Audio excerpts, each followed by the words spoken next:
New York Times obtaining chilling posts it says are from the Idaho murder suspect, Brian Kohberger, as a teenager.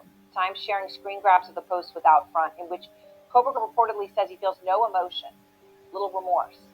One says, quote, "As I hug my family, I look into their faces. I see nothing. It is like I am looking at a video game." Out front now, Nicholas Burroughs, the reporter who broke this story.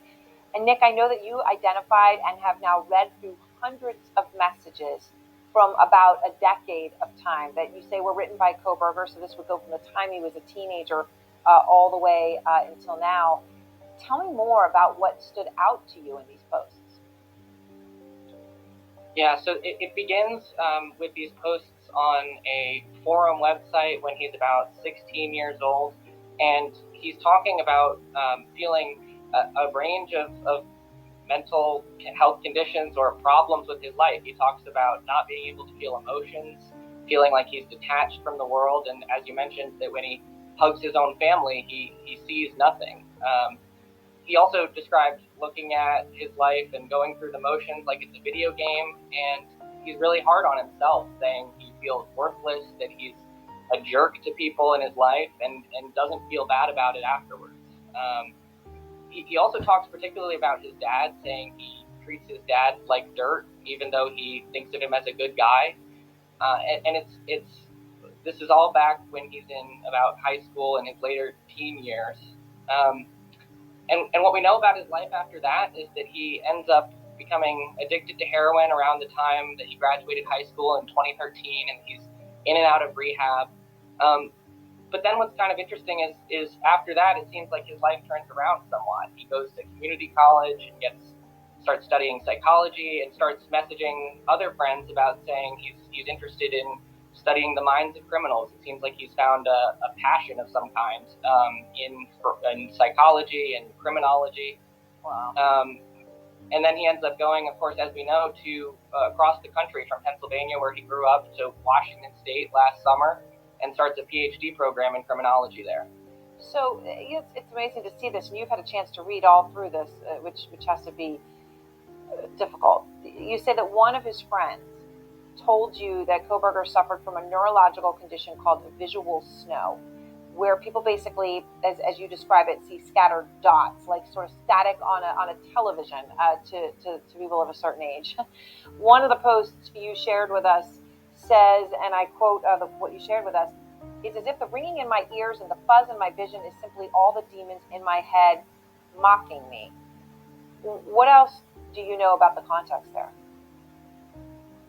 Yeah, the visual snow is a really little understood condition. It's like you said, it's static in your vision, like an old television, and there's really the cause is still not fully clear, but it really can be debilitating for some people. I want to be clear, it's not a sign of mental illness, and it's not something that anyone has said could explain these heinous killings. But it's something that he complained a lot about as a teenager, both to friends and on these online posts, and that was coupled with his complaints about life in general. All right, well, Nick, thank you very much. I appreciate your sharing your reporting with us in some of those posts, as disturbing as they are, so we'll try to understand this. Thank you. And on the back of Nick's reporting, let's now bring in Jim Fallon. He's a neuroscientist and professor of psychiatry and human behavior at UC Irvine. So, Jim, you hear Nick, the New York Times reporter, talking about Kohberger suffering from a condition called visual snow. And the Times says he referenced this with the initials VS in an online post that says, "When I get home, I am mean to my family. This started when VS did. I felt no emotion." Is there anything you can tell us about this visual snow condition? Well, the visual snow is often associated with migraine. And it's thought to be generated by hyperstimulated neurons at the base of the temporal lobe. That's where a lot of visual processing occurs. And so, yeah, it's debilitating, and almost nothing is known about it. But it is a syndrome that you never hear about it being associated with murder or anything like that.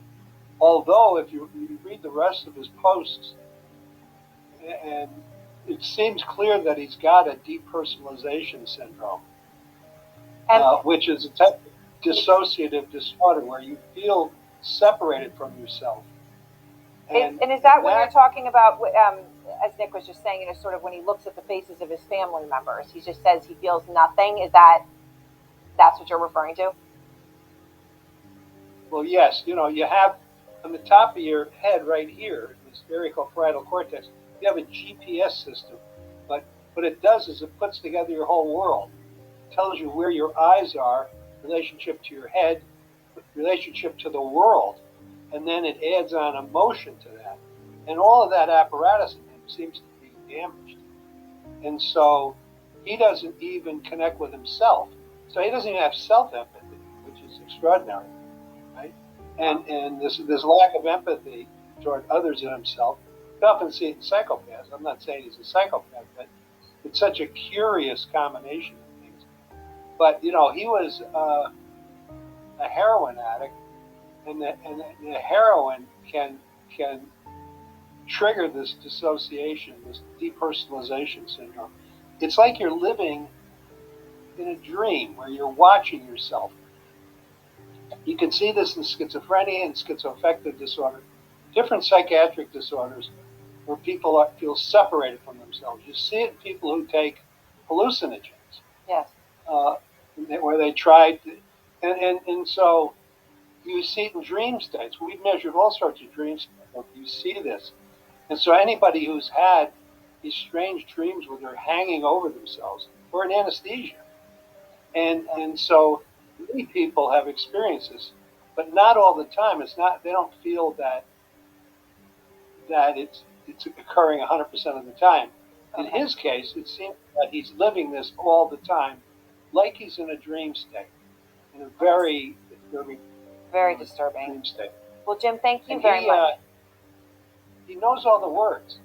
He studied this. Right. That I think is the most bizarre part about it, right? Is that it's able to make that connection and able to study it all as well and choose that entire path of learning. Thank you so much. I appreciate your time, Jim.